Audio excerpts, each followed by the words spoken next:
আওয়ামী লীগের দীর্ঘ শাসনামলে টিএফআই জেআইসি সেলে গুম-খুন ও জুলাই-আগস্টে সংঘটিত মানবতা বিরোধী অপরাধের পৃথক ৩ মামলায় সাবেক বর্তমান ১৫ সেনা কর্মকর্তাকে কারাগারে পাঠানোর নির্দেশ দিয়েছেন আন্তর্জাতিক অপরাধ ট্রাইব্যুনাল।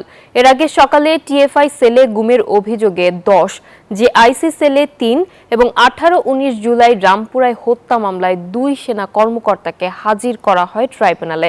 আসামিদের হাজির করার বিষয়ে সেনাবাহিনী সহযোগিতার জন্য ধন্যবাদ জানিয়েছে প্রসিকিউশন।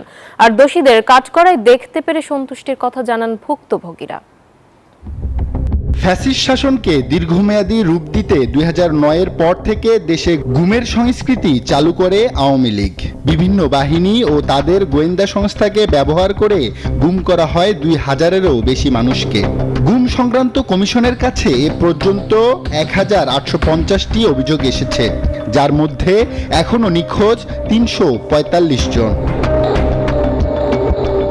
৫ আগস্ট শেখ হাসিনা ভারতে পালিয়ে গেলে ট্রাইব্যুনালে এসে অভিযোগ দাখিল করেন অনেকেই।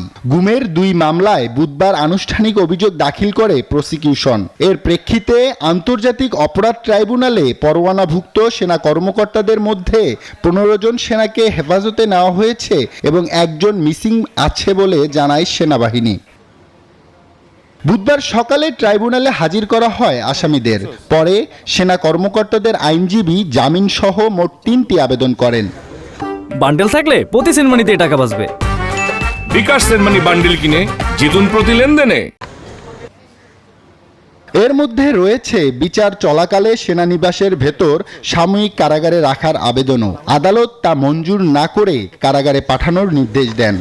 কারা কর্তৃপক্ষ তাদেরকে কোথায় রাখবেন, অর্থাৎ কোন জেলে রাখবেন, কোন সাব জেলে রাখবেন, ঢাকায় রাখবেন না চট্টগ্রামে পাঠাবেন না অন্য কোথাও রাখবেন, এটা অ্যাবসলিউট অথরিটি কারা কর্তৃপক্ষের, অর্থাৎ সরকারের। আদালতের কাজ হচ্ছে তাদেরকে কাস্টডিতে পাঠিয়ে দেয়া। জামিন শুনানির জন্য আগামী ২০ নভেম্বর দিন নির্ধারণ করেন ট্রাইব্যুনাল। আদালতকে সহায়তা করায় দেশপ্রেমিক সেনাবাহিনীকে ধন্যবাদ জানান চিফ প্রসিকিউটর। বলেন, আইন অনুযায়ী ১৫ সেনা কর্মকর্তা চাকরিতে বহাল নেই। যখন কারো বিরুদ্ধে বিচার প্রক্রিয়াটা শুরু হয়ে যায়, ফরমাল চার্জ দাখিল হয়, তখন আসলে তিনি আর সার্ভিসে আছেন বলে গণ্য হবেন। জীবনের বড় একটি অংশ আয়নাঘরের অন্ধকার প্রকোষ্ঠে কেটেছে যাদের, তারা আসামিদের কাঠগড়ায় দেখতে পেরে সন্তুষ্টির কথা জানান।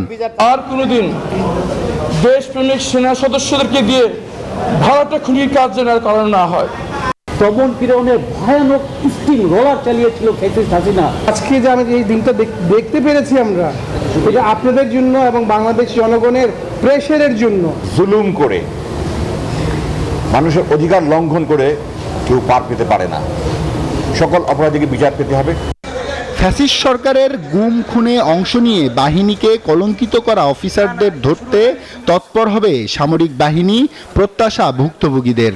এদিকে সেনা কর্মকর্তাদের ট্রাইব্যুনালে হাজির করা নিয়ে রাজধানীর কাকরাইল, মৎস্য ভবন, পল্টন সহ বিভিন্ন পয়েন্টে সতর্ক অবস্থান নেয় আইনশৃঙ্খলা বাহিনী।